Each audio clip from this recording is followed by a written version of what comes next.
Welcome to the Rising Tide Leadership Podcast, where each week we simplify the complexities of your leadership journey. We hope you enjoy this episode, and we encourage you to download the show notes and follow along.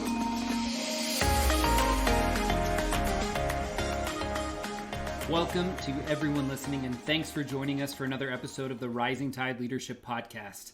We have an epic show locked in for you today, and we want you to get the most out of it, so we absolutely encourage you to download the show notes and follow along as we dive in. My name is Scott, and I'm here with a forever trying to wear flip-flops, even though it's ridiculously cold all the time in the Midwest, Dr. Michael David Morales, a.k.a. Mo. Hey, Scotty. Good to be here, and yes, I would love to be wearing flip-flops right now, but it is much too cold. Let's talk about leadership. Let's do it. I'm pretty excited to be back for another episode. I haven't seen too many of the reviews saying to get rid of the new guy, so I thought I would come back. In today's episode, you're going to kind of continue on from last week, but really help us understand practical applications for what we discussed in the previous episode. This episode isn't exactly a sequel, kind of sounds like it, but it's close. It's kind of like Home Alone 3. So, unpopular opinion, I actually really did enjoy that movie. Yes. You don't get Macaulay Culkin in it, but at the same time, it kind of sticks to it. Those core elements that resemble the previous two movies are still there, but the cast and the setting are different. The main thing, though, is that even in that movie, you learn some good practical ways to deal with home intruders. So, considering all that, I think we have to start with a quick recap. So, here we go. Let's do it. Previously on the Rising Tide Leadership Podcast. We had an extensive chat discussing the 3 goals of an aspiring leader. The first one we talked about was developing strong communication skills. So essentially those help us convey ideas and vision to our team, but also builds trust, can help resolve conflicts, and inspire others. That second topic that we hit on last time was creating a positive, inclusive work environment. We talked a lot about collaboration. So working together, utilizing strengths of different individuals to complete a goal, complete a vision. And then lastly was developing those strong leadership skills. And this is really what we're diving into a lot deeper today. And these skills are going to help to grow us as leaders as we intentionally walk along this leadership journey together. Yeah, well, that was a great recap. And speaking of great movies, as Scotty said, if you have not seen Home Alone 3, you've got to see it. I have never heard my dad laugh so loud at a movie. It is the best. I've got to say it. It's the funniest. I mean, of course, it's not Macaulay Culkin in number 1 or 2. I mean, you can't do that. But it is hilarious. And if you haven't given it a shot because it doesn't have Macaulay in it, you got to give it a shot. And you will not be disappointed. So anyway, chances are you're not the top dog at your company. And so, you have somebody else that you report to, and they have expectations for you, and that in turn affects the way that you lead your team. And your team might be 1 person, it might be 2 or 3 or more. So here's a couple of practical ways that we're talking about today in developing strong leadership skills to lead your team. And here's the first one, Scotty. The first one is this: set clear goals. I can't tell you how many times I talk to leaders who do not have clear goals set in front of them. This is an absolute team killer.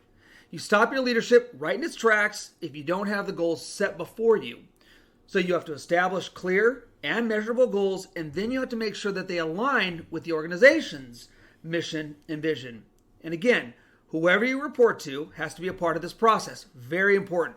You need to have a meeting with that person on a regular basis. Now, what if that's once a week or once the other week or whatever? What does that mean to have conversations with them on a regular basis? You have to figure out within the culture of your organization how to set those clear goals, and your people are going to get frustrated if you don't, and rightly so. So, for those of you who don't know where to start, and you've never been one to set goals or expectations for yourself, here's a couple of practical tips to get started. And remember, this isn't the only way to do it, but it's a great place to start if you are kind of stuck.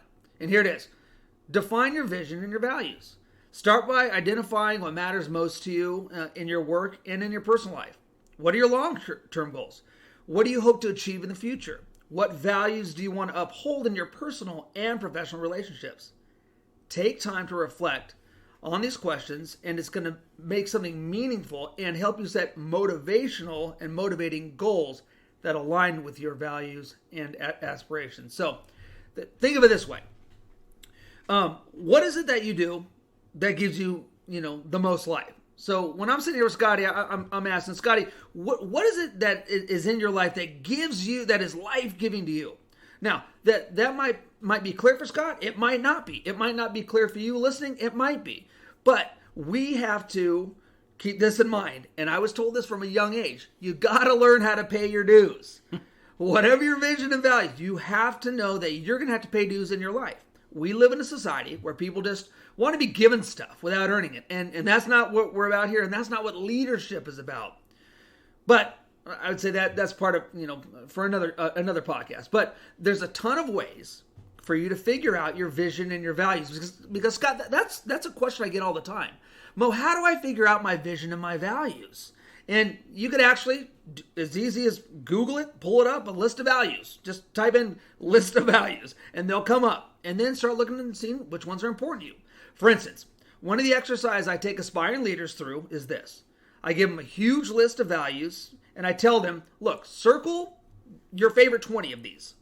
Then we talk about it and then they, choose, this one and that one. And I say, you got 20 here. Why do you have these 20? Then we narrow it down. And then we narrow it down, and then we narrow it down. And in fact, at the end, the list is always only allowed to be a top 3. And all the other values end up falling underneath those 3. So you're not giving up those other values, the other 17.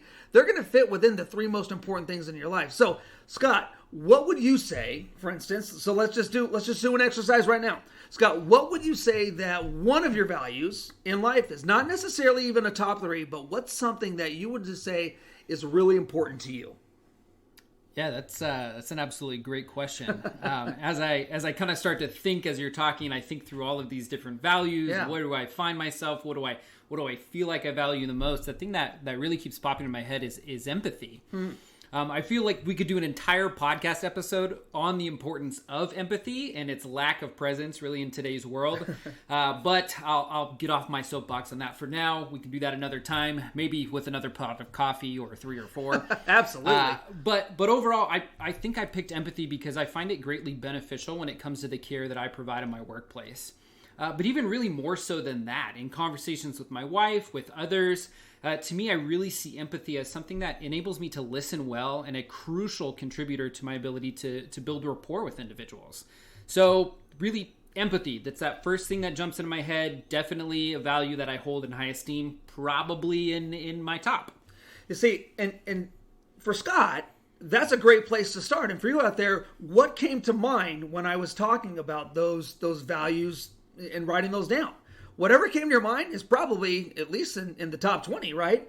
So if you write down your values and you keep them in front of you, write them on a piece of paper, put them on your bathroom mirror, put them in your car, put them in your cubicle at work, whatever. I promise you, you're going to start moving toward these values. And the more you do it, the closer you get. And that's why I'm always reading, listening, associating with people that I know that have those same kind of values that I have or that I want. Because I want to be better. And there's no better way to get better than to keep those values in front of you. So the question for our listeners is, what is in front of you right now that is going to be the influence on your values? Well, then I would say I'm actually sitting pretty nicely because coffee is what's in front of me right now. Always. And in my professional, well-grounded, historically accurate opinion, it can only be a positive influence on my values. Now, you said well-grounded. Was that a pun? Coffee. We're going to go with yes. Absolutely. It definitely was. Then it was a good one. It was. So after we kind of define our vision and our values more so than just coffee, what else can we do? The next part is this. Develop a plan of action. And man, let me tell you, people hate this one. Because once you have it in front of you, you got to do it. So once you have the clear vision and the values in mind, it's time to develop that plan of action. Break your goals down into smaller, actionable steps that you can work on consistently over time. Consider what resources and support you're going to need to achieve those goals and create a timeline to track your progress. As you work towards those goals, be sure to stay flexible Always stay flexible. In fact, one of my mentors said, Mo, blessed are the flexible because they shall not be broken. And that is the plan that you need. And so for those of you who are out there and you already have a good grasp on setting goals, but you just need to get a little bit further down the road and you are one of those people that says, man, I'm kind of already on that way. I'm going to recommend that you read this book. It's called Goals. Shockingly, right? It's called Goals. No brainer. How to Get Everything You Want Faster Than You Ever Thought Possible. It's by one of my favorite authors of all time, a guy named Brian Tracy. And he has a ton of awesome books, all of which I've read. But this particular book, Goals, is 300 pages of wonderful goodness, all about setting goals and getting stuff done. So I'm telling you, it's a life changer. And dare I say, Scotty, it's in Mo's Fab Five. Okay, all right. So we have to let the listeners in on this because Mo and I really have this running joke. We've been meeting for a while now, and if you've listened to this podcast time and time again, you've read and or received Mo's newsletter, you know that he always encourages individuals to read, including me, because like he says, all leaders are readers. Yes. And he is forever telling me that every book he recommends are in his Fab Five. Fab, of course, meaning fabulous. Fabulous. In reality, Mo has a top 50 that is made up of anywhere from really 80 to 150 books. And within that, Mo has a Fab Five. So be warned, if you're ever talking with Mo and he tells you to start reading a book that he says is in his Fab Five, in all honesty, it may or may not be in his Fab Five. It is more than likely within his top 50, which at the same time can contain anywhere from 80 to 150 books, give or take, depending on the day. Well, yeah, there's probably some truth to that. But for those of you out there who need to start with something bite-sized, I would say, there's easy ways to get moving. And so if you're not ready to read a 300-page book, which I know when I was younger, I wasn't ready to do that, start with an article. And I was looking at some of my favorite, most recent articles that I've read. And there's one from a place called Leaders Excellence, and it's called 4 P's of Goal Setting. And it's actually in the show notes, so you can actually just click on it and read through it. And it's as simple as it sounds. The author goes into 4 steps of really keeping the process concise. But let me break it down even further for the sake of this podcast. Here are 2 steps. We went from 300 pages, Scotty, down to 4. Now we're down to 2 right here. Okay, so here's 2 steps that you need to do. Here's the first one of the 2. Write down your goals. One of the best quotes, right? Everything's the best that I've ever heard, the best I've ever read, right? But one of the best quotes that I've ever heard, and certainly about goals, is this: a dream written down with a date becomes a goal. It's by a guy named Greg Reed, and he put some really cool stuff out. But he's not the only one who said it, and there's a ton of different ways to say it, but this is a great way to say it for sure. A dream written down with a date becomes a goal. So here's the simple question for our listeners out there.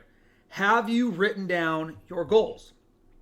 If you're not accustomed to writing down your goals, just start with one goal. And depending on your personality, it might make you feel some kind of way. But for me, since I'm really achievement driven, it made me almost break into a sweat because it became real at the very moment that I saw it sitting there on the page from my own hand and my own pen. And so I don't know what it is for you out there, but I would love to hear about it. Yeah, well, if you've listened to the last episode, you would know that I am still not great at setting goals. So if you're listening to this episode and you're like, man, I've never done that before, you are not alone, and it really is a process. I know I'll get there sometime soon, just kind of building into it, but right now I'm concentrating really on 2 things that Mo always talks about. And that is making journaling and reading a routine, which I guess kind of could be a goal in its own way. Mm-hmm. Haven't necessarily written that down, but maybe I definitely will after this episode. That's right. But our question really to everyone listening is how are all of you at setting goals? You can feel free to shoot us an email or comment on our show's page and let us know, even if you're not great at it. I mean, I'm full honest, well admitting that I am not stellar at setting goals, still on this journey myself. And we would just really love to hear from you guys. No lie. So, Mo, I know that setting goals really kind of isn't enough. It's that first step. Yep. And it's really simple for me to sit here and say, I'm going to write down my goals. Mm-hmm. And really, I think my first goal would be, I'm going to write down my goals. But to my dismay, there's no world of magic kind of hidden away like you would find in a Harry Potter novel. So what do we do with these goals kind of once we've written them out? How do we put that into action? Yeah, so writing it down is really the hardest part. But once you do that, you write it down, you do this. You get moving on your goals. Whatever it takes for you to get closer, even just by a little bit each day. Once you know what's important to you, you can start to take steps that get you closer to those goals. How? Well, if you know where you're going, then you can move in the right direction. Or as one of my mentors said, Mo, I can't move a parked car. Just get moving, and we can start steering and moving it in the right direction. So make a promise to yourself that each day you're going to do at least one little task that gets you closer to your goal or goals. Even if it's something really, really small, at least you're moving closer. And I'm telling you, it's going to be a game changer. Yeah, that honestly makes a lot of sense. So it's kind of that idea that everybody knows where it's not a marathon, it's a sprint. Well, I think the saying is actually it's not a sprint, it's a marathon. Right. But in reality, you don't just go out and try to run a marathon just right away. It does a lot better if you try to kind of run around the block first or run to your fridge or something like that, those small steps. That's right. So if we're kind of looking back at what we've talked about so far, door number 1 was set clear goals, and then you kind of gave us some practical ways that we can really put that into action, those first few steps that we can do. So, Mo, what's behind door number 2 for us today? So the second thing is this. You need to develop your own critical thinking skills. And I'm telling you, this one is important. You have to become a critical thinker. And so to become a critical thinker, you need to start by learning by doing. Don't just let life happen to you. I always tell people that over the years I've been taught by my mentors, especially Kevin, to always know what you're going to do in a situation. And how do you do this? You have to live life. You can't know every situation, and there's always going to be something new that pops up, and you're going to be thrown for a curve. But the more you experience life as a leader, you're going to start to be able to analyze situations in a different way, because things are going to start being a little bit similar. And this helps you to make informed decisions, and ultimately helps you get results for your company, for the people that you lead, and that's going to be lasting. And then it's going to really help your leadership. So remember, one of the best ways to improve your skills is to practice them. So for example, if you want to improve your public speaking skills, then, I don't know, join Toastmasters, where you'll have opportunities to practice speaking in front of crowds, and then you're going to get immediate feedback. And I'm telling you, if you've never spoken and gotten immediate feedback, wow, it's crazy and it's awesome. And similarly, if you want to improve your writing skills, you can just start a blog or commit to writing stuff down regularly. I know, Scott, one of the things that we did when we first started sitting down together is I said, you need to have a leadership journal. And he said, well, what am I going to put in that? I said, any little leadership tidbits, stories, thoughts. I mean, just start by writing stuff down. And now, months later, that thing is starting to fill up. So by practicing these skills, you're going to build your confidence and you're going to improve your abilities. Yeah, I've got Scotty P's Big Book of Leadership. So it sits in my backpack, goes with me everywhere, so that I'm well prepared. Side story before I really kind of get into this next topic I was going to hit on here, but I just want to say, when I originally heard of Toastmasters Club, I legit thought it was had to do with toast. And I got excited, and it definitely does not, and that was a surprise for me. So, kind of like you were saying, though, most individuals really are not inherently good at certain things, and right. You have to practice at them. I think a lot of us can remember our first time when we tried out for a certain sport or a certain club. We might have enjoyed it, but not really been that great at it. And it really reminds me of when I was first asked to teach. I'm not a trained teacher.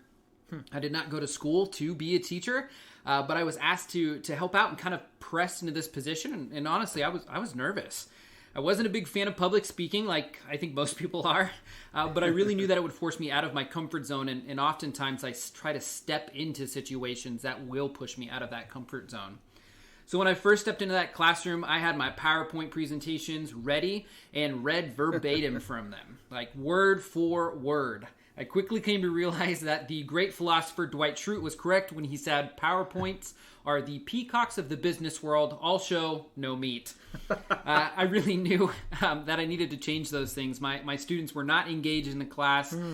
They were not paying attention at all. And for me, I was nervous the entire time. I sounded nervous. I even though the words were on the slide, I would forget where I was because there were so many words. And so I just decided to do a complete 180. I started practicing different forms of the same presentation.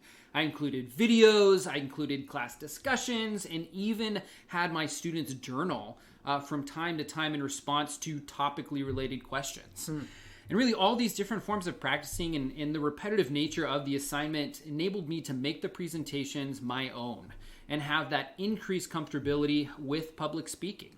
Today, I don't necessarily shy away from it. I actually think it developed and created a strength for myself in public speaking, which I know that's not for everybody, but that practicing is what enabled me to really step into that. So I don't know if I'll ever be a true fanatic of it, but I definitely am not quite as nervous for it anymore. And the more I partake in it, the more I actively work on practicing it, the more confident that I become and the easier that it gets. So moving on to kind of the next thing, Mo, what's another practical tip that you have for us? Yeah, if you really want to develop your leadership and want to take an important tip, it would be this. You want to focus on building a strong team. And I've always been told, and I believe to the bottom of my core, you're only as good as the people that are working alongside you. So take a lot of time to recruit, train, and develop members on your team and help them to develop their skills so that they become better at what they do. Because let's face it, we all want a team that was built yesterday. And that's why I always tell people, I mean, really, you wish that you could have a team that was incredible, but to get there, you actually have to put the time in. There's a couple of military guys that have said over the years that you don't go to war with the army that you want. You go to war with the army that you have. And that's where most of us are. We're either we're the new person, the new guy or girl at the company, or people on our team shift and they come and they go. But what you have to do is continually build that team, and finally you're going to start to see some continuity. And if you continue to build your team and do what you can with the people that you can, you're going to help them to bring their skills to the table. And everybody's going to have different skills. And those people that are on your team need to be different than you. Do not get people on your team with all of your same strengths. I want people who are much different than me. Because as I mentioned in the last episode, Abraham Lincoln was a genius when it came to this. He found a bunch of dudes when he was the president that pretty much hated each other, and he put them all in the same cabinet, and then he would just put them in the same room, and he would say, hey, we need to figure this out, do what's best for the American people, and if you guys don't figure it out, don't come out of that room. And lo and behold, the guys figured out how to do things, and they learned how to work together, and they became that strong team because Abraham Lincoln, as the leader, was able to take all those different personalities and help them to work together. So if you are doing it the right way, if you want to be one of those best leaders, what the best leaders will do is they'll work themselves right out of the job. And that's difficult because most leaders want to become better, right? But they want to get better, and they want people to get better, but they just don't want people to get better than them. I want people that are going to be better than me at the things that they do on the team. That's my mantra. I want to be like Henry Ford. I want to get the most out of people who are underneath me and the people that I'm leading, knowing that they're better at so many things that I can't do. And my job as a leader is to help them get better and, of course, do the things that I can't. Leaders, you cannot live in the insecurity and say, oh man, if I get this great person, he or she might take over. Well, maybe, but if that's the case, that actually just makes your leadership lid, get even higher. But again, that's probably something for another podcast. We definitely need to talk more about the leadership lid. So you have to be that kind of leader. You have to put others into their strength and gift zones. You need to find others who are better than you. You need to bring them alongside you, and you need to let them do what they do best. And trust me, you will thank yourself for it, but they will thank you for it. Yeah, as you're kind of talking through that, there's this concept that Jocko Willink talks about all the time, which is checking your ego. And it really just made me think that when individuals, specifically leaders, don't learn to check their ego, that's where that mentality of wanting people to become better, just not better than them, really kind of comes into play. It's that ego portion. So we're just about out of time for today. And I think we have said this could be another podcast, a significant amount of this podcast. So before we go, Mo, do you have any final thoughts for us? Yeah. Well, I'd say this. I'll always lead with empathy. What's funny, Scott, is earlier on you talked about empathy, and I thought, I was thinking, a few days ago, my closing thought was going to be empathy. I had no idea that you were going to be talking about that, but that is an important part of being a leader. You need to remember that your people are not just a cog in the wheel of your great success. The best leaders are going to understand the needs and the concerns of those that they work alongside, and people don't work for you, they work with you. Okay? And help them to make decisions to be better people, not just for work, but just better in general. I hate to hear when others are experiencing burnout. Now, that's, again, Scotty, a podcast all in itself, and we will talk about burnout and what that looks like. But I'll tell you this. If your people are experiencing burnout underneath your leadership, you're doing something way wrong. Leading with empathy means learning and understanding and walking through life with them, not just at the job, but outside of the workplace. And that's going to take a long time to develop, but it's your job as a leader. I cannot wait for that podcast about burnout. I will have a lot to say about that. Sure. So, well, everyone, that kind of brings us to the end of this episode. So if you enjoyed listening to us today, we would encourage you to rate, review, subscribe. Feel free to share this episode with others who may be interested in this topic as well. Also, feel free to reach out and let us know what topics you'd like to see covered in our future episodes. We have these episodes and we repetitively through them say, oh, this could be a podcast, this could be a podcast, this could be an episode, but let us know what you want to hear. So we want to engage you. Reach out, let us know. So thank you all for joining us today. Hope you'll join us again next time. We out. Thank you for listening to this episode of the Rising Tide Leadership Podcast. Make sure you visit us at rtclc.com. And don't forget to like and subscribe so you don't miss out, and share with others so they don't miss out.